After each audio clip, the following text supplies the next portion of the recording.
با اداره پایگاه خبری بامداد از اسفره ویدیوی خانه یک ساکن دهه خوجه آلو را فرستادند که شب 27 ینور در جریان مناقشه مسلحانه در مرز تاجیکستان و قرقیزستان هدف تیرباران قرار گرفته است.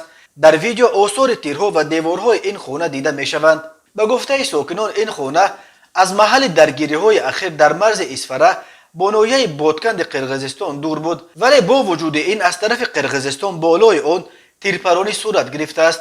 در زدخوردهای اخیر ساکن 36 ساله خوجه آلو آبیجان تویشیف در روی اولیش از تیر موشک مینامیات کشته شد. وضعیت در مرز تاجیکستان و قرقیزستان شب 27 ینور یک بار بد شد. تخمین ساعت 18:40 در چهارراهه زرافشان و محله سامانیان جماعت چارکو بین مرزبانان تاجیک و قرقیز مناقشه مسلحانه سر زد که حدود 6 ساعت دوام کرد.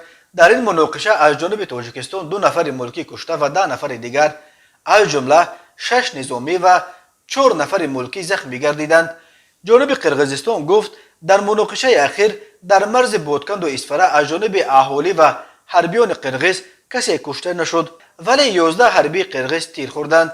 در نتیجه مذاکرات شب گذشته طرفها در مورد آتش بس، بیرون کشیدن نیروهای علاوگی و کشادن راهها به توافق رسیدند. هر دو طرف میگویند در حال حاضر وضع در مرز تاجیکستان با قرقیزستان معتدل بوده تحت نظارت قرار دارد.